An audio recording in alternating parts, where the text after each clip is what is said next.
Good morning, everyone. Welcome to American Scousers Morning Coffee or Tea with American Scouser. It's Monday. Grumpy is in the house, but if you look really close, you can even say even Grumpy has like a little smirk this Monday, right?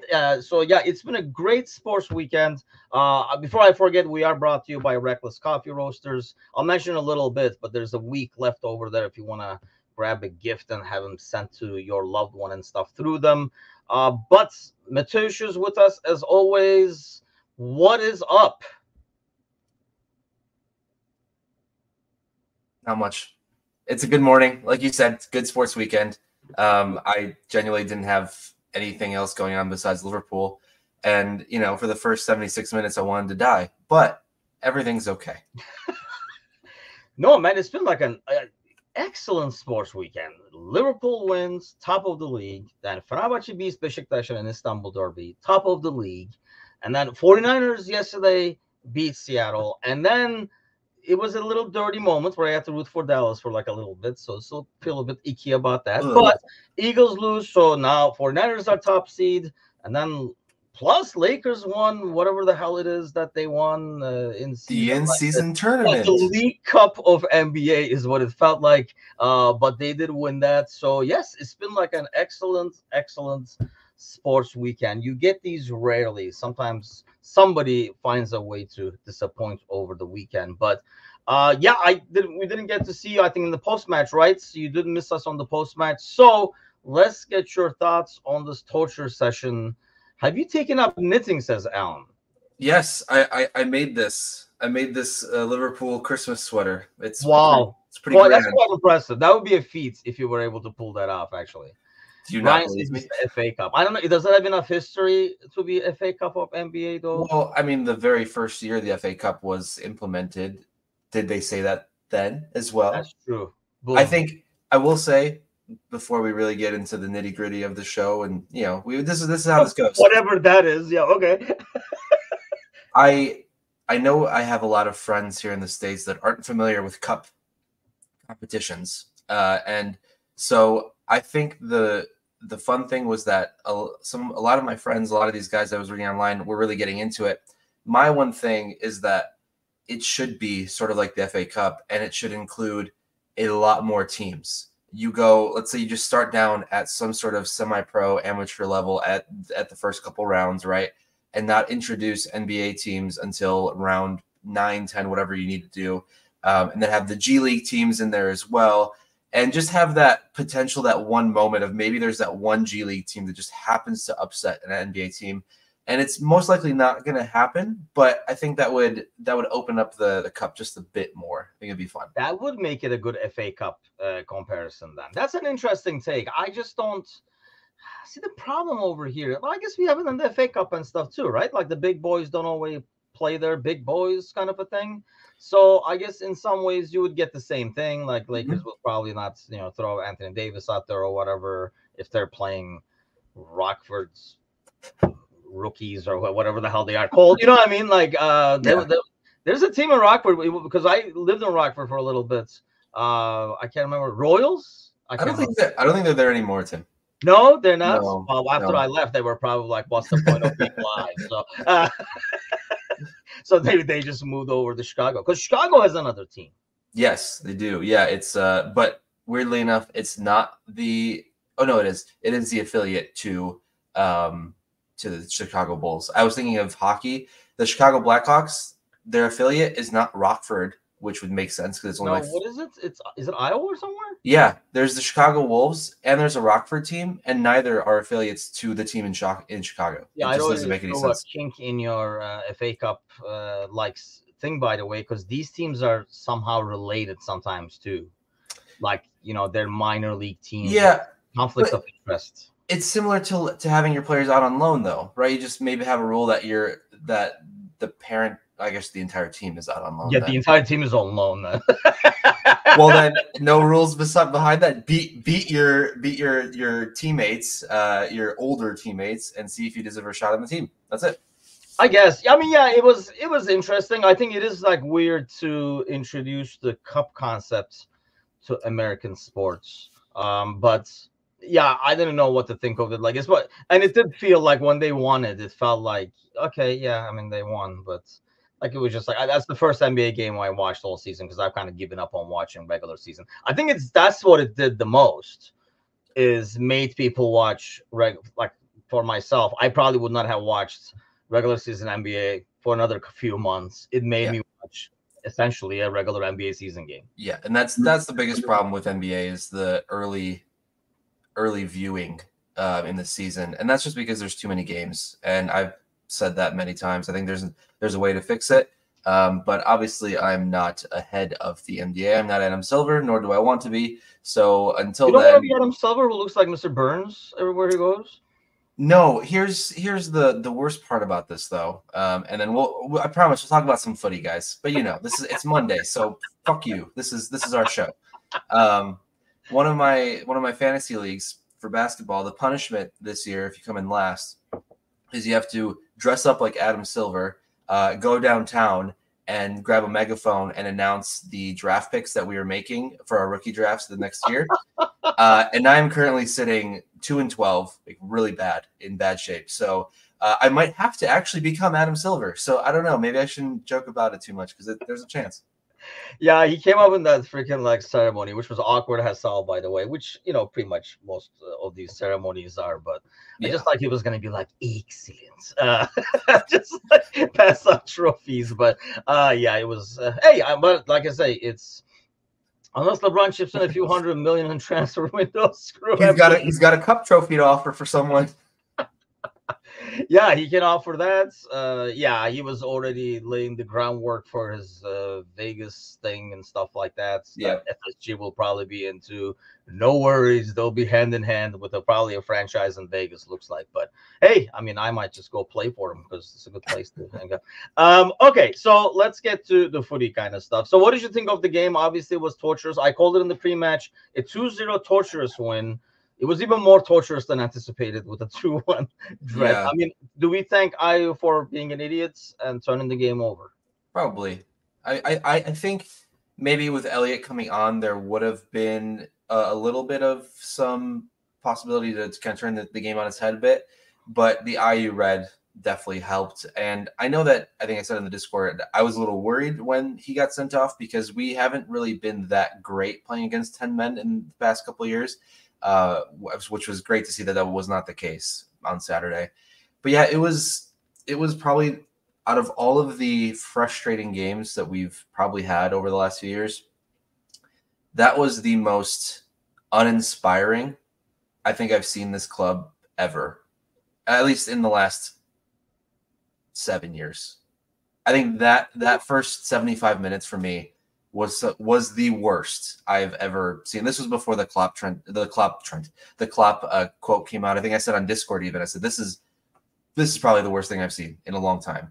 And it just, because it looked like there was no sharpness, there was no attention, there was nothing. No one was providing anything. Everyone just seemed lazy. And it's tough because they did play, was it Thursday, Sunday, Wednesday, Saturday kind of deal. So yeah, they most likely were tired, and I get that. But that was a rough watch. Yeah, Cersei says, would IU really have made a difference? We didn't overrun them when he got sent off. Great goal against a third choice keeper. And that's another thing. I don't know if their regular keeper keeps that one out from Elliott. I think what it did was, it maybe woke us up a little bit and said, hey, let's go. I think the subs helped that too. I still say, and I said in the post-match too, sometimes you see subs as a great tactical move. I saw these subs more of a fixing your initial mistake more than anything else, I thought, in terms of like the lineup and who was playing out there and everything. But I think what it does, especially if you're Palaces, and I mean, they have lost 3, or was this 4th in a row or something like that? They lost at home. When something like that happens, I mean, if you've ever been on a team that's like been struggling, you psychologically look for something negative in the back of your head. You're waiting for something bad to happen, right? This is going too good. Some shit's going to go down. and something happens and you're like, oh shit, here we go again. And I think they got into that mode, which helps the other team go into the mode seeing they're vulnerable. And then obviously you knew we were going to make a final push, and obviously like the goals started coming and stuff like that. So it helps in that sense. I think it kind of got the momentum totally shifted, and it's a lot easier to build play because they really set back even further. I think Konate coming in was in good down. So let's go to that, because there's a couple of there's already a lot of like Nunez stuff in the comments over here. Ryan says, do we all agree that Darwin Nunez has no understanding of offside? And Alan says Nunez didn't cover himself moving offside a few times. I think there's a couple of performances. So you look at this game, we're going to take a couple of things out of it. So let's start from the back, right? I mean, Ali, yeah, like the comments are saying, this is why you need him, right? He keeps the game in balance. There were a bunch of times we could have lost that game if it's not for Ali already in goal. But then let's talk about Kwanzaa. Is it just a kid playing in the wrong position, in the wrong game, in the wrong system, having Endo in front of him? Or does this, because I felt like before the game, when he went out there, we were like, we're going to tell what's going to happen in January by seeing these games right here. Mm-hmm. Did you watch that game and say, yeah, we need a center back? Yeah, but we've needed a center back though since the summer. That's fair, right? So I don't think that my tune would have changed whether Kwanzaa had a great game or not. I think there was still room for that center back to come in. I think Gomez deserves a lot more credit from most of our fans. I think Gomez was fantastic, and I think having the possibility of Gomez playing that right center back or even right back and filling in allows more of that flexibility there. So if we don't get another center back in January, I can see Gomez slotting in a little bit where need to be, and possibly allowing Trent to push up and play in his magical role of wherever the fuck I want to be on the pitch. And so, yeah, I feel for Kwanzaa. It's one of those, again, where he's had a few great games, and we're always going to overreact off of one game, I think. Not maybe us specifically. Really poor? Like, I wasn't watching the game thinking, oh man, this guy is not good. Dave says wrong game for Kwanzaa, which I totally agree. I think away Palace is not the game for him. But then again, neither is United at home. So I mean, it will be more. Yeah, I guess that's true. But I mean, or it's going to be probably more like Fulham at home or something like that. That would suit him. And I don't know if the right side suits him as well too. But obviously, when Van Dijk isn't there, he's not going to play on the left hand side. I just don't know. The problem with Gomez is he was excellent, but how can you have one guy and rely on him to fill in at center back, right back, and left back at the same time? We had James Milner do it all the time. I guess that's true. That's true. And that was Milner. yeah, that's a different breed of player. I get it. It was a tough position to put Kwanzaa in, and I'm just a little if Konate was fit to go, I just don't understand why he's not starting. I don't know. To me, it would have made more sense to have Konate start, given that Thursday. Or I mean, sorry, are we playing Wednesday or Thursday? It's Thursday. Yeah, Thursday. That Kwanzaa could start in that last match of the Europa League, since it's the first spot's already clinched. You don't need to worry about getting any more points. Throw some kids out there, and I feel like that would have been a good spot for Kwanzaa to get a full 90. So I don't know why Konate couldn't have started, and maybe things would have been a little bit differently had he. I don't know how different they would have been, but I just don't know why he didn't start, I guess is my thing. But I just did not feel like Kwanzaa was the problem. Like when it was like about taking him out kind of a thing. I thought that midfield was the problem. And Endo, like Sergi says, Endo was poor, unfortunately. That's the next game I want to get to. Are we finding out more and more that he's not as good, he's not as bad, he's just kind of like what we thought in terms of a stopgap, but you can kind of tell, one, he was the target that whenever, like he was the trigger, whenever he got the ball, nobody wanted the ball, like, him to have the ball. I guess that could be a good thing that they didn't want to end up building play or something like that, but he does get caught on the ball, and I know that I went to VAR and that was a foul and stuff, but that was not the first time. That was like the third or fourth time in the game that he caught on the ball. So do we also still need that defensive midfield? And like as we come to January, we're not going to get a bunch of people. Ryan says that was his worst game, and I think it was. But at the same time, I mean, we can go get away with saying wrong game for Kwanzaa, like they was saying for him, and I do agree to that. But for Endo, I don't think we can afford to say wrong game. If he's your starting defensive midfielder, shouldn't matter whatever the hell we're playing. He should be the guy. Yeah, because I think if you threw anyone else there and then you have Grab and Sobo, then there is no defensive mid at all. And that would have opened up that back a little bit more than just him getting caught on the ball a few times. And I think Palace were very physical with him. They didn't give him a lot of time. And maybe there is a point that you're saying that they wanted to make sure that he wasn't going to be the starting point of the ball of the movement going forward. But yeah, we come back to this all the time and going, well, who can we get in January that will actually be a serviceable 6, that will actually get minutes here, that will actually be useful for the second half of the season? Very rarely does a guy come in January and actually make an impact. And we've only had 2 guys come in January in the last 7 years that have actually been able to come in and make an impact, like genuinely make an impact. Gakpo. Trying to think who else. Did Van Dijk come in January? Van Dijk did come in January, yeah. So I mean, that's 3, I guess, right? That's 1 every January almost. Though we're getting pretty close though. So Diaz, Gakpo, Van Dijk. Yeah, that's all I can think of. So we only got 3. Fab, let's say Fab also came, but he took a while to settle in. Right, Fab came in summer.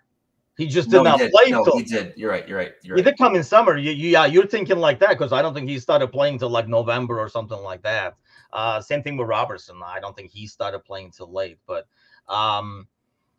yes, you have to fucking try when this close to January. And I think that's the thing. It's just a matter of finding the right fit. But at the same time, you don't want to get somebody just to get somebody that you're not thinking of long term, because you do automatically overpay in January anyway. You don't want to go out and say, and the problem is going to be everybody's going to know what you're out there shopping for. And that was even the case at the end of the summer, right? So, and we get the talks of Andre, and I know Saidu's not here yet. Maybe he's doing something fun, but Andre would definitely have come up by now. And while I agree with Ryan 100%, I think especially if we finish anywhere near the top, it's like top 4 going into January, you have to make a push of some sort. Because I know the last couple of weeks we talked about, rebuilding year versus contending year. Whatever happens is okay because this is where we're at. I'm fully in the camp of this is no longer rebuilding year. This is a title contending year. And if we need a couple pieces in January, we need to get those couple of pieces to give ourselves the best chance to be there in May. So yeah, it's but again, like you said, it's going to be difficult because everyone knows what you're after and who is actually available that will make an impact ASAP. Is Villa going to sell Douglas Luiz if they're also sitting 3rd? No, they're not, right? So maybe you have to look down the table a bit more, than you have to think, okay, well, do we really want someone from there for a 6-month trial, essentially, depending on who it is? And who's to say that Andre comes over and even is good in the Premier League? It's just like these are a bunch of what ifs. The only what if that we can avoid is not getting someone, is actually bringing someone in. Yeah, that's true. I mean, you look at the standings. I mean, it's ridiculous. I feel the season to me does not feel like this. Like what you're looking on the screen, that the season right now doesn't feel like it. And I don't know if that's a good thing or a bad thing. You can take it any way you want, but it doesn't feel like we're top of the league. Like based on like the performances we put in and like, like the wins we're squeaking in and stuff like that. But I mean, we have 1 loss, which is the shadiest loss of all time against Spurs. So aside from this, like this team has not lost. So it's almost like, are we not giving them enough credits to say they do have enough? Or is it just a matter of time before like all these struggles start resulting in poor results as well? I think the one important thing is to look at is the model of going down and coming back sustainable for the year? And it's not. So until that changes, then I think you're going to need a few pieces because you're going to need to bring on those guys that can change the game. And I know right now depth is probably, as Klopp has mentioned, the best that it's most likely been in his entire tenure. So it's not a dig at the depth of the team because obviously there is plenty. But especially as you get into these next 2 months where it gets really just every 3 days you've got a game, having a little bit of that extra spark off the bench will be important, especially if you keep going fucking down 1-0 to every team you play against just to wake you up. So until that model of this team changes, then it's hard to give the team as much credit. But on the flip side, you have to give the team credit for fighting back every week because there's a good chance that there are 9 to 11 points that we shouldn't have given the performance of the team and what we ended up getting from it. Like we shouldn't have gotten 3 points at Newcastle. We most likely should have drawn against Fulham. So there have been moments that I think we can definitely appreciate and respect from this club. But to think that we have to keep going down just to come back, it's not a good strategy. Yeah, I mean, I just think the odd thing is I think of way too many games where I feel like, man, we had no business getting 3 points out of that game. Yeah, like the Newcastle one you're talking about this week, Fulham.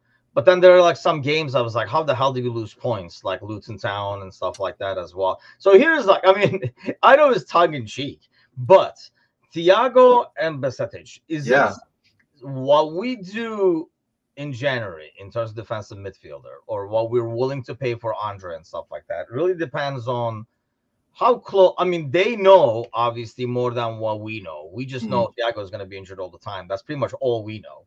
And we know Besetic's injury is going to be one that's, it's going to take time for him to. They sounded like, based on what Klopp said last, they almost tried to bring him back too soon. So now they're playing it over the top carefully.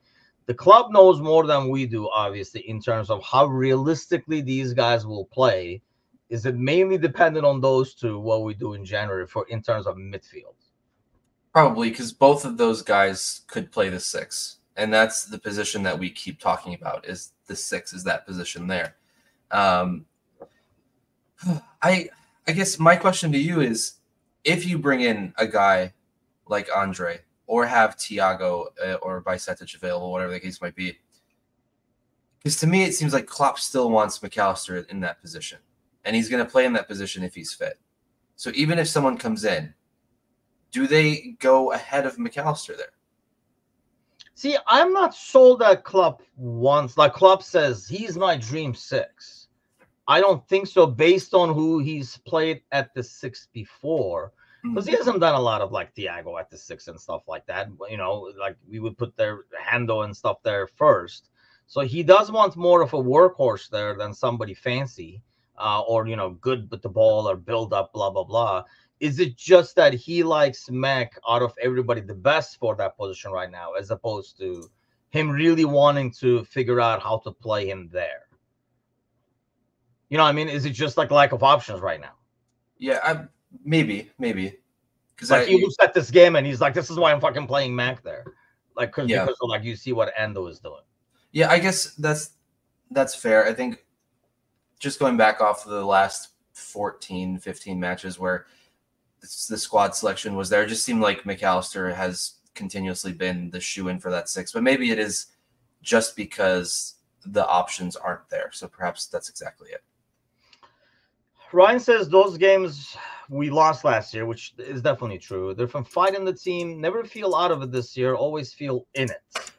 Well, last year, I never felt in it at all. I always felt out of it as well. But is that, because you put over there too, right? Mentality monsters. Is that more like a mentality thing coming back? Or is it the fact that now we have people who can come off the bench and actually change a game? Not necessarily mentality is not changing. It's not the mentality that's winning. It's the fact that we can bring people in. In the past, I felt like we could say mentality, because it was pretty much the same freaking 11 that started, maybe one other guy. I feel like more now more than the mentality, it's the impact that newcomers can make. It's the fresh legs Yeah. are more so than and that's why it's phrased in a question, right? Mentality monsters are back. I like the dots where you do the pause. Yes, exactly, yes. And that's exactly what's going on in my head, right? All the time, it's just dots. It's just pauses in my head. Dots and question There's marks. just what the fuck is going on up there. But yeah, there's definitely truth to the fact that it's just a deep team, and you have those game changers. You don't have just bodies on the bench because you have to have bodies on the bench. You are now, especially when everyone's fit, Klopp is making decisions on who doesn't even get to dress for the match that you could potentially miss out. There was a game earlier this year where Harvey wasn't even able to dress because everyone on the bench, they were just ahead of him in selection. So it's fantastic to see. And I think overall I don't know, I think there is a little bit of some grit to this team overall. They're gelling together. They're all young right now. This new crop of guys, especially, I think is what I'm looking at, because you're going to have the likes of Verge and Trent and Mo, that core that's been there for a while. They kind of have their pack, their thing going on. But then you see this newer core of Sobo and Mac and Grav and Harvey and Gakpo and I mean Curtis too. Like, I'll throw that in there because of the youth. And it just seems like every moment you see of them on the pitch, they're just embracing each other in a way. And then I think maybe social media can be ridiculous at times, but seeing how these guys interact with each other off the pitch too, I think can be telling. And the fact that they just always support each other through, the only thing I have is Instagram, that I just see some of this stuff scroll up.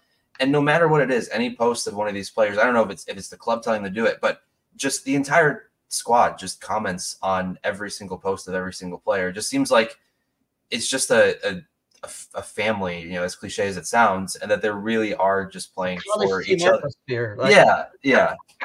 So maybe I'm looking too much into it, but it just feels like they've got something cooking in there that we're not even ready to see, you know, the likes of next year when things get the chemistry is even better, right? Like, if this is the beginning of this rebuild and the first 3 months of pretty much of this mishmash of 11, not to mention Robbo's been out for a long time, and I know he hasn't been at his best recently, but when he comes back, that's another guy that Costas comes out the mission, that's more depth. So it's exciting more than anything, I think. Yeah, and I think it's a good blend. Like, I can tell, like you said, like the social media stuff, I don't know. When it's bad, we're like, oh, it's not them anyway. When it's good, I don't know if it's them. You know what I mean? I agree to that. So I have no idea. But I can tell you, like, I'm funny that Sir Z mentioned this. Quality and depth, no longer looking at the bench and seeing Ox or Navi, plus the never give up mentality. Speaking of Ox sighting this weekend, because he plays for Besiktas now. He actually scored from the penalty spot, almost missed, which I was hoping for. But yes, he's done. Looking at Ox, by the way. But like you see, I know, like, totally different, but like Besiktas play Fenerbahce and we still kick their ass, even Ox's stupid penalty goal. But you can that Besiktas seems the who's who of Premier League. Like Bai is over there, Amarte, like bunch of like these guys who used to be but they're all old guys. They're like 33, 34 and stuff like that. And Fenerbahce seems like a younger mix, so there's like a lot more guys running. And I feel like that's the thing with Liverpool, like it's a better blend. You have some guys, because you can't just have a bunch of young guys. You need guys like, listening to Elliot's and Mo's interview after the game, like on the pitch.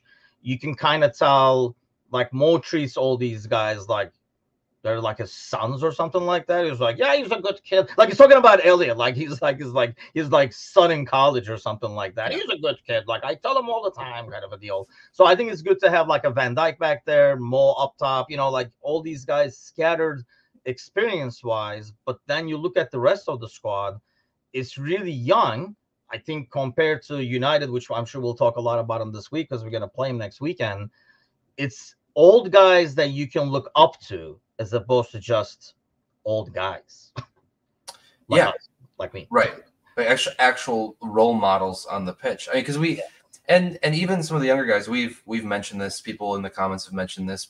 This club is full of international captains too, and I think that's a huge thing. When you have 5 or 6 guys that captain their entire nation's team, that's a huge thing to have in the locker room, on the field. They're just, because you know that physically and mentally and emotionally that they're just more mature, right? And if you have that maturity on the pitch, that transcends to the other players on the pitch. If you have a really talented team, but you don't really have a captain and you just have Bruno Fernandes, it's hard to look at that and go, well, this dude's fucking sulking. He just let a guy run by him. He's not making any effort. Why? That's my captain. What am I supposed to do? Kind of deal. Then, as opposed to looking here and seeing the likes of Van Dijk and the likes of Mo, and even, at some points Sobo, whatever the case might be. There's that maturity there that I think is important to have on the field. I think plus, you have a guy like, Szoboszlai, who's really young, but even within that age, really experienced. Because, you don't become your, national team's captain just by being good or whatever. You have to have some kind of a maturity and respect of people around you, because there are guys on that team who are over 30. And if you're going to put this young kid as a captain above them, it just can't be like, because you shoot so good, like there has to be a lot more to it to give you that spot. So that is some leaders that have won everything, plus Mecca won a World Cup. There's a lot of, like, even Mecca, like, he's not an old dude. He's 24. 24, right? But he's played in some games that is so, like, big that nothing, like, so he's been in moments that are so huge that it's a lot easier for him to absorb anything that comes his way. I think that goes back to the whole mentality and stuff like that. Leza says Gravenberch and Szoboszlai game was ordinary too. I thought that midfield overall performed really poorly. Is it just because it's a bad mix, or do we just give credit to Palace? I don't know which way to go on that one. Or these guys are like Gravenberch. Jesus Christ, kid! Like, stop fouling. Like, just giving away unnecessary fouls when you're trying to counter press and win the ball. The worst thing you can do is commit those fouls where it just basically lets them off the hook and lets them off the press. And he kept doing it over and over and over again. Yeah, the unnecessary ones that don't add anything to the game itself. And we've unfortunately, there have been matches in the last couple of weeks where the midfield hasn't been as great as we would like it to be. But I think part of it could be a bit of growing pains. That it is, everyone in that midfield essentially is brand new. So there's always going to be a little bit of something. And I think I'm just going to give a little credit to Palace and then just say that maybe they just need a little bit of a rest overall, because it was a lot of fixtures in the last 12, 13 days or whatever it was. Not that it's usually, it's not a great excuse, but if there's any excuse to make, maybe it's just a bit of fatigue, if anything. I hope at least that's where I'm at. Yeah, let's hope so, because I know, especially Szoboszlai, the form has depth. I think Gravenberch is still finding his spot, and he was more of a victim of the midfield, the way it was formed, plus like trying to do too much. I think he's still at that phase. The huge difference that you see when like Gravenberch needs to make better decisions trying too hard, I think. And that's when you're thinking and playing at the same time, and it never ends up really well. I know it doesn't make sense when you hear it like that, but it's just like when you play in the flow, I think that's a huge thing when you see Curtis come in, Elliott come in. Maybe they're not as good of a player as Gravenberch, but the fact that they're playing like a lot more loose and know the system and just comes natural to them, as opposed to thinking and playing and thinking and reacting at the same time, you can really tell how they play, that there's like a comfort level to it. You saw what Elliott did, and forget about the goal. And he's done this before as well. Come into the game. Was that the Luton game he came in, or was that the Fulham game he came? Any game he's come in, really, he's made such a huge impact, and I feel like he gets the best out of Mo on that side. Yeah, I think I agree. And there was the ball to Diaz against Luton. That was the assist that tied it up, and obviously the goal yesterday. But overall, he just opens up the pitch a bit more. Granted, is it beneficial for him to come on when the other team's down to 10 and you're, fresh leg when you're, it helps. But yeah, he's been great. I think Ryan mentioned it earlier about having Harvey and Darwin as sort of the super subs. But at some point you want to reward the kid with a couple starts, because if he can link up with Mo a little better on that right side to begin the game, then why not begin that way and then possibly shift from there if you need to. But yeah, I think it, and Dave's saying it in the comments as well, that Klopp seems to make the peach perfect substitutions to get the results we need. And so I think, I read somewhere that now under Klopp, he has more goals after the 90th minute than Alex Ferguson did. He's above him by 1 now. So I think we have to call it Klopp time. It's no longer Fergie time, guys. It is now Klopp time. And it's great.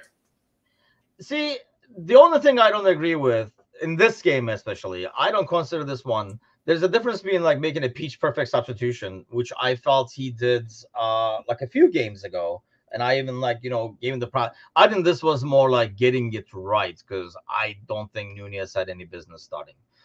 Because if he's not going to be able to run behind the defense, I don't think he should be there at all. But so is that like is that like a German thing? Is it like a German influence? Like, what do you think makes it that, or is it the discipline? Is it the belief in yourself?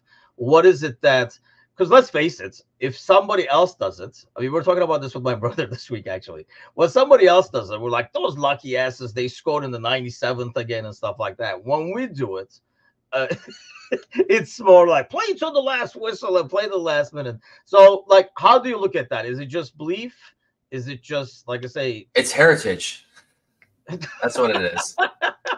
This is, I mean, it's DNA in the club, right? We've seen these kinds of comebacks.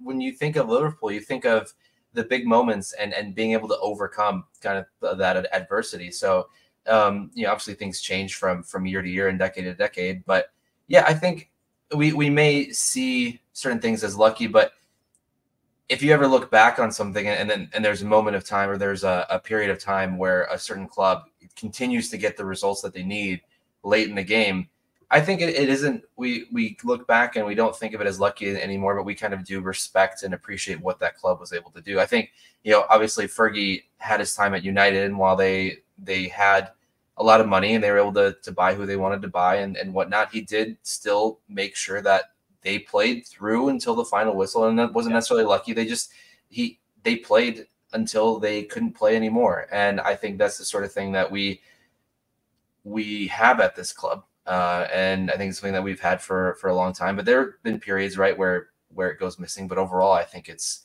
part of the club's DNA. And I think it's sometimes like contagious, if you will. I mean, if it's like an experience and it becomes a trend. If you've done it before, it can happen. Like, and the other team knows it can happen. I think that's another part of this psychological factor of it too. In yours, you're like, remember last week when we did it, or remember last month we did it? So shit can happen. Let's keep going. In the back of your head, you can keep doing that. And at the same time, you're playing against a team that was like, man, these guys score freaking in the last minute. And that kind of like affects how you defend and makes you overthink and stuff like that. So I think once it happens, it was no coincidence that, Fergie had it keep happening. And I don't think it's a coincidence that Klopp things keeps happening. I think it's kind of like a mindset thing of it can happen. It's happened before. So you got to keep going. You got to keep sometimes it drives you nuts, right? Where, you're behind, there's like 10 minutes left. We're still like doing the passes from like Van Dijk to Konate and stuff, but they still are like, hey, we play. I mean, City does that, to give credit to them, where they play the way they play, regardless of the score, have belief in your system. And I think that's what Liverpool does, like you just have that, but that comes over time, getting it there and making it and stuff like that. So it's definitely a good thing to happen. No difference between scoring the 97th or the 11th. So the final whistle is blown, the game is in play. I mean, yeah, but not every team can pull that off. I mean, and you see a lot of teams that, I don't want to say give up. There's a huge gap between giving up and having belief. There's like a huge middle ground there. And I feel like a lot of teams are in that middle ground. Maybe United you can put on the bottom over there and like have no belief. But, like I feel like Liverpool is like, it's going to happen. We believe it. and I think maybe we are getting our back. Yeah, question mark period. I think Liverpool, City, and Arsenal, I feel, are the three clubs that have that grit to them, that late game grit to them. Arsenal last year a couple times, and obviously this year with the Luton comeback and whatnot, they have those moments in them. But I think for then the next maybe 5 or 6 clubs, we're thinking in the middle, and then the rest is kind of just like, oh, let's hope that we're up by 2 with 10 minutes left because it might get ugly. Which, mind you, that's how I always think in the back of my head anyway, but that's just me, not the players on the pitch. Okay, so let's talk about this a little bit. Let's do some predictions. So he hits 200s. That's freaking one season wonder, I swear. What a lucky ass, all right? So he gets 200s. Where do you think he ends up here? Yeah. I know it depends a lot on what happens in the summer and correct. Stuff, but because we had this conversation last year. It was either last year or during the summer. We talked about where we think he was going to end up, and it always was, all right, well, what has he got left? In my heart of hearts, I've always said that he is staying this year. We're going to clinch a Champions League spot, and he's going to stay next year for one more Champions League run. And I think from after that, I think it will be kind of the end for Mo at Liverpool. I don't know. Maybe he stays longer, but that's kind of how I felt. So I think he finishes just above Hodgson, but under Hunt. So 250? Yeah, I say we got all comps, right? So we've got a season and a half left. Realistically, could he have a 4? Maybe 247. Let's go really specific. 247. Okay, so how many of those do you think would be in the Premier League? 28 of them. 28 of them. So we go to this over here. So he would end up right behind Sergio Aguero. Yeah. If he played 2 more seasons after this, like let's say we sign him to an extension, because Mo is the kind of guy that will look at those numbers and say, man, I can get there. How high does he go? He finishes above Andy Cole. I don't think he catches Rooney, but I think he can finish above Andy Cole. And that, I think, will cement his legacy, and people will stop fucking saying that Eden Hazard is better than Mo Salah. If you want to talk about a one-season wonder, I mean, talk about Eden Hazard. God damn.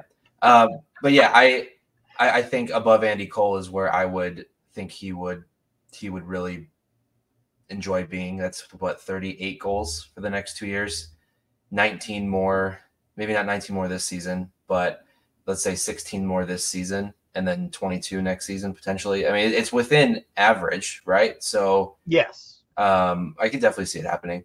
And that's where I would go. Under Rooney, above Andy Cole. I just feel like if Mo is at like 181 or something like that, he looks at that and says, fuck, I'm staying just to get, that's the kind of guy he is, it feels like. Sergi says no reason for Salah to go to Saudi anymore. The league is a duds. We never said it would be the Saudi league, though. That's what when I was saying it. I don't particularly think it would have been the Saudi league. Oh. It didn't have to be the Saudi league. Oh, you think like PSG or somewhere like that? Potentially. I don't. It's not likely, but it's a possibility. I have no concern stories. I'm worried about the Premier League this year. Hope he wins all the records. I don't see that. I really don't. Especially Mo going to Madrid with all the bad blood. Yeah. PSG is more likely than Real Madrid. I always thought as Saudi as the only place that he would actually go to. Because I feel like now, I mean, what will be the attraction to go to PSG for a guy like Mo? Like, because in the past, you always felt like he wants the team to be his, right? Like, one of the stars of the team. He's already that. This is his team now. I know before, you had the Mo Mane thing before we get into all that, but you feel like this is his team now. I mean, that was the only attraction that I felt like he would have maybe had going over there. Like Mbappe leaves, he goes there over there, and he says, "This is how it's done." That would be the one leading a team. But I just don't feel like that's an attraction to him anymore. the whole, if the Saudi League continues, which that's a huge debate by itself, I felt like that would be maybe something in terms of, obviously because of like the religious background and, obviously, like geographical connection and stuff like that, to be the face of that league as opposed to freaking like Ronaldo, would be a lot more of like something that would be attractive to him to leave Liverpool. It would be 100% more attractive. I was just saying that I think there is just that slight possibility that it could be another club in Europe if it's not the Saudi League. Most likely Saudi League, but there is just, let's say Mbappe goes to Real Madrid, Mo could become the face of PSG kind of deal. That's the only thing I could see that route going. But most likely Saudi League, yes. I just wasn't, let's say 98% Saudi League, 2% elsewhere kind of deal. Hold on, Ryan is doing trades this morning. Even trade Mo with Rodrigo. Are you taking this offer? Hell no. I don't think so. No. I just don't, the problem is I don't think you can really replace Mo. I mean, that's the problem you're going to have when you do lose Mo. It's not as easy as, get a good winger kind of a thing. I mean, we felt that with Mane, right? And you have not really totally replaced the production. You can get a good winger. I mean, Diaz is a great player and stuff like that, but it's not the same. I mean, obviously, it's too early as well. But I don't think you replace like Ali. You can get a great goalie. You can sign up another great goalie, but I don't think you're replacing Ali. I feel like Mo is in the same category. Some of the things he does off the ball, even when he's not playing a good game, the impact he has on the game, you just can't replace with a great winger. Yeah, and it's especially tough when you don't even know where you'd begin with what name to replace him with. I think if we're just staying in the Premier League, the only name that I could consider would be Saka. I think he could be a good Mo replacement. He wouldn't do everything that Mo does, but he does a few things really well that Mo, I felt like, used to do a little better a couple of years ago. Kind of the dribbling past or the dribbling into and the dribbling past that I think Saka does really well. And also he's incredibly young, so there's still so many years left. But Arsenal's not going to sell him, and so that's a moot point. So, but yeah, it's difficult to think of who else would even fill those shoes other than Ben Doak.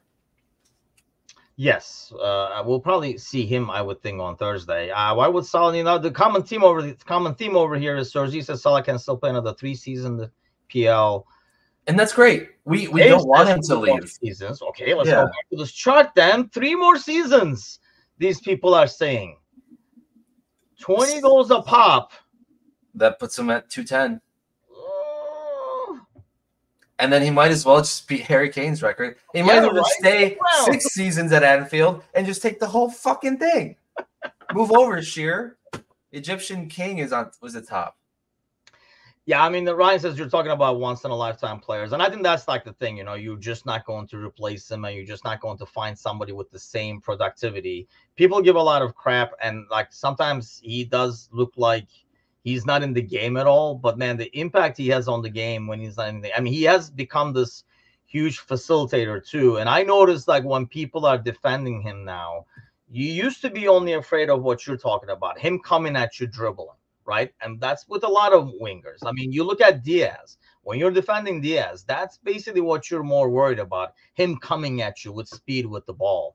With Mo, it has become where like you're more afraid of what's happening behind you now, because he can pick that pass and he can pick the guy like making a run behind you or making somebody run it. So it's a lot harder to defend. Like, do you try to cut off the passing lane? Do you go at him? Because that's all he wants to do in some ways, is bring you close so he can get past you and stuff. So he's become this player. He has really evolved his game, if you will. And that's why when we had these conversations way back between Mo or Mane, who do we keep kind of thing, this is exactly why I kept saying Mo, because I feel like he has evolved. This is a Mo that can do a lot more than the Mo 3 years ago. Which Mo would you take? This Mo, that Mo? Because they're different players. They're definitely different players. Is Is the makeup of the squad the same as it is right now? This sounds like a Bickler trivia question, I swear. Like bunch of like Because follow-up questions. he was exactly what we needed 3 years ago. That's fair. Right? But the team makeup was so different. I think if we have the Mo of 3 years ago in this team, that's even more dangerous. So I think that would be fantastic. Is that because of the midfield? Like the midfield being more attack minded? Like yeah, and having that link up all together and being on that same. But on the flip side, I mean, I guess I don't know if maybe it would be, you know how sometimes too much of a good thing is a bad thing kind of deal. Maybe that this type of Mo right now is what this specific team needs. That's a good question though. I don't know. Yeah, that's this is what I do, baby. Brian Brian says Salah has actually fallen off a level. He still goes, but he's not the same as he was a couple of years ago. See, that's the dilemma. But I think he has evolved his game. Here's the big difference, I think, with compared to Gerrard. Gerrard is, I mean, like similar to, I guess, Hendo towards the end. When your strength is the engine, and the engine is wearing down, clinking and clunking along the way, then yeah, there's no way to adjust to that, right? Like you can't adjust to that because the engine is what made you good. And if that engine is gone, you can't. I feel like with Mo, if it was before his speed that made him good, now he has that speed, maybe the top speed as well, but he's like, he's creating, he's disturbing the defense. You still have to cover him with one guy, with another guy behind him and stuff like that, which leaves the other side open. I think he still can impact the game because it was not just the speed that's impacting now. So I feel like it's a different scenario than like a central midfielder. It's such hard to replace that. Like center backs, like Van Dijk, can kind of alter his game style and say, I can get another 2-3 years out of this. I just feel like that's really hard to do in the middle of the pitch. Yeah, agreed. It comes down to if you have the technique and you have the skill and the abilities, you can make changes in the way you play to make it work. If most of your game is based off of how athletic you are, you only have so much time until you are no longer that athletic, and you can't. Terrible comparison, but Adama Traore, if he didn't have the pace that he had, would he have made the Premier League at all? I don't know, right? It just because he didn't have the finishing quality, didn't have the touch as well as you would like, but because he had the blistering pace and the size, the athleticism, and the oily arms, you couldn't grab onto him. Then that was beneficial. But yeah, eventually that's going to fade. And then what does he have left? Whereas Mo, again, like you said, he is incredibly quick. He's one of the quickest guys on the team, but he has the technique. And I think overall the understanding of the game is really important, and just general pitch awareness and IQ is really important when it comes to being able to adjust over time. Because you can be really great, but if you don't have a good sense of understanding the pitch overall and a general good IQ, then when that fades as well, it's a sharp decline. There's not much to be able to shift to in your game. Yeah, because then you end up being almost like a one-trick pony. The only thing you had was like one thing and stuff. So Z says if Salah was money motivated, he wouldn't be playing for us. I think, yes, he's after the legacy thing. But the thing that happens, I feel like, and I know what you think, Matish, but the money thing in some ways to a player is also the sign of respect and value that they get. Like they don't want the money to go out and, buy a PlayStation. But, they can buy Sony probably. But, it's just a matter of, getting that respect as a player. So you might not be like, money is not that important to me. I get that. But you don't want to be getting paid 150 over here when this guy who is a lot worse than you, nowhere near your level, is getting 300,000. Yeah, who doesn't even get his name sung in the field, doesn't have a mural painted, like that kind of stuff. Yeah, but I guess that is the difference though in this club. I think the players, at least now, but there was a different story, the last couple of years. I think salary, wage wise, I think those who are earning the most are deserved of earning that and feel the respect there comparatively to the rest of the earners on the club right now. Yeah. Yeah, I think that's why. I mean, you look at United, and that's why they have like such a big mess. You got, you're paying Sancho gazillion dollars a week for sitting at home and playing PlayStation more than buying PlayStation. And then there's this debate, though, and I do give that. Should cash in on Mo this summer, and that's probably the only thing that I worry about is you do have a very, very valuable asset that you can get maybe 2 to 3 players out of money wise, like quality players. Look at how much we spent this year on what we did. And then do you want to kind of like have that depreciate down to like nothing? And I think that's like the biggest debate. Roman says, what do you guys think about Gomez replacing Arnold as a right back and Arnold playing a 6? I think our defense gets way better with Gomez back there. You know what I'm going to say about this, but what do you say? I think that makes me sick. I don't think that would work. I think that's where I'm gonna put it. I don't know. Defensively, that worries me a lot. I wouldn't agree that the defense gets way better with Gomez back there, because then you have Trent as the DM, and that means he has to be switched on at all times. And the one thing that we constantly, if there's anything that with Trent that we criticize the most, is that he does switch off too often. And as the 6, you don't have the luxury or you can't afford to switch off that often, because you get burned really quick. The middle of the pitch usually is the most important battle of the game. And if you lose that, then most of the time you're not going to have a great game. And so I think, that can work for patches, like this Palace game where you give Trent the space to do what he wants there for 15, 20 minutes. When you need something, when you need a goal, that could work. But if we're thinking long term, I don't think that's a viable option. Yeah, and that's the problem. Like, you can't have a 6 who does not track back. Like, this drives me nuts when people say he can't defend, so let's move him to midfield. Because then you know what the next step is going to be? Let's make him right wing or some shit, because he doesn't track back in midfield too. Mo replacement. Mo, yes, there you go. Mo's replacements on the right wing with half the speed. But I mean, that's the problem that I have him with 6. Can he be a 6 when we played Sheffield United at home? Yes. Do I want him as 6 going against City or Arsenal? Hell no, because he does not track. The guy does not track people back as a right back. He is not tracking people back as a midfielder. Now, I don't care what you say. 2 weeks ago, was that the Sheffield goal? Or no, that was in the Fulham game. Like, I mean, he does not track back. He just does not. And that's his weakness. And he kind of, I hate that, this narrative is out there, because I feel like that narrative is in his head now as well.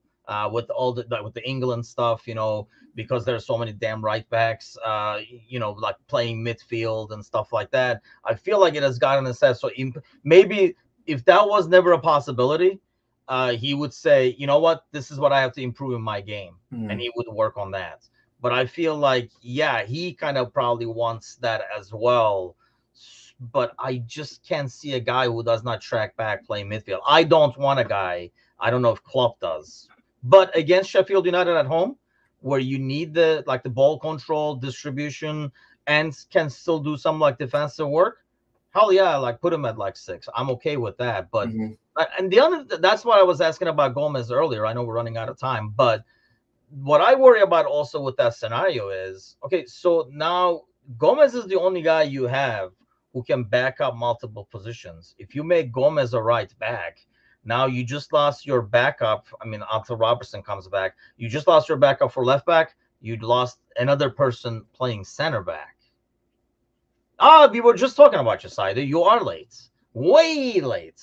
We talked about Andre. It's all over. Sorry, you missed it. We talked about Andre. We talked about Henderson starting this week. Yeah, we talked about it all. missed a good one. Cersei says whoever replaces Klopp, I think we'll put Trent at number 10. I mean, he would have to be from like the 80s or the 90s, because there is no number 10 anymore. There is no number 10 anymore who does not run. That era has been over. I can't think of any number 10s and in top team who does not run or defend or track back? Can you? We were talking about this with somebody the other day in terms of like players. I think we were actually talking with my brother in terms of like, like we were talking about Alex de Souza, who was like a great number 10 for Fenerbahce, like, he's from like Brazil. But those guys don't exist anymore. Nobody has like a number 10. There's no Mesut Özil anymore. Is Mesut Özil got dumped out of the Premier League? It's because that's obsolete. You don't have a guy who just says in the middle of the field, I'm going to create. So you guys run, give me the ball, and then I'll just create things. We just don't have that guy anymore. The game has changed. I think that's just part of the play on the pitch evolving into what we see now. And we're going to go through spells where there's a certain type of philosophy that teams play. And right now we're in this sort of more free-flowing, positionless kind of footy that we're seeing across, not just at Liverpool, but across many leagues, across different teams. So I think eventually maybe that whoever does replace Klopp brings back that style. I don't know, right? Because then you could make Trent that 10 if you change the style and you make that. Who has a style that they have a number 10 anymore? I don't know, man. I'm playing the what if game. I don't even know what I'm gonna do later today. I know what's gonna happen. What are you gonna do later today? Who's getting groomed today? So for those of you guys who don't know, you're getting groomed today. Okay, go into the groomer. For those of you who don't know, every time like after we go off air, I'm like, hey man, what are you up to? Because Mateusz's day off is Monday. So this is where Mateusz is out and about. So if you're in Chicago, get the hell off the streets because you'll be out and about in a minute. Well, if you're a couple of hours away, you're safe. Like yes, you're safe. If you're close to Chicago, yeah. But yeah, so every week I talk to him, somebody's getting groomed. Like either Mateusz is getting groomed, the dog is getting groomed. Sometimes he gets a buy one get one free at the dog's groomer, and he gets the nails specifically. So today you're getting groomed. Today I'm getting groomed. Yes. That's the only plan you have for the entire. I have to work. Some of us. No, I'm go to the dentist as well. I slave away the rest of the week, man. Don't worry about it. To be fair, you do slave away on a Saturday, so yeah, and which is hot take, which is why I love being in the Europa League, because that means many more Sunday games that I can watch. Sorry, all, but selfish bastard. Okay, we always end with a prediction. This is not going to be paying off, so we're going to have John clip this and then save it for years down the road. So if I'm still alive, I'll play this on air. But how many Premier League goals and how many Liverpool goals will Mo end up with?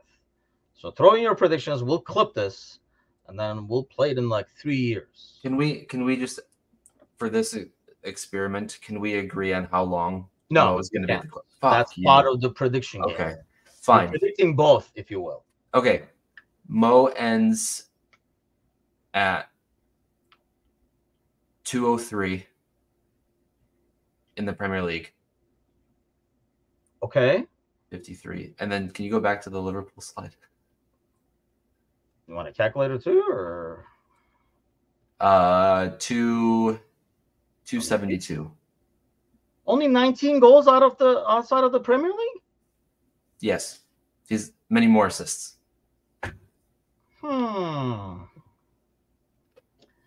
Okay. All right, I have to go back to the other freaking charts. Okay, so you said I am going with, let's say one more. Let's go with 192 is what I'm going with the Premier League goals. And then when we go with here, so I gave him like 42 there. I'm going with like 265 or something like that. No, so, it has to be a number. It can't be something like that. Okay, 265. Okay. Take this to the groomer. Yeah, 265. Most are 220 EPL, 290 overall. God damn, really? 90 more goals. I mean, we'll take it, but I mean, yeah, I'll take it too. Ryan says we sell him and Jenny for the ghost. Or we trade him straight up with Andre and he goes to Brazil, like the craziest scenario of all time. Continues his career in Brazil. As a six. As a six. He really adjusts his game. But Yeah, I'll ask the boys. I mean, I'm sure this will come up tonight too. We'll get some more predictions tonight from the boys when we go live. What time? 7 o'clock Central, 8 o'clock Eastern. Bickler and Galley will be on live for the Monday podcast. So do join us then. If you have not done so, like and subscribe and do all those things that you should be doing. And then, like I say, always grab a fan by the ear and say, why the hell are you not following this channel? So thanks to our sponsor, Reckless Coffee Roasters. As always, go and check out their site. You have another week to be able to go make a purchase and still arrive by Christmas at your loved one's door or mug or wherever. But yes, have a great Monday, everybody. Have fun at the groomers, Matush. And then the rest of us will have fun working probably. So have a great day, everybody. Take care.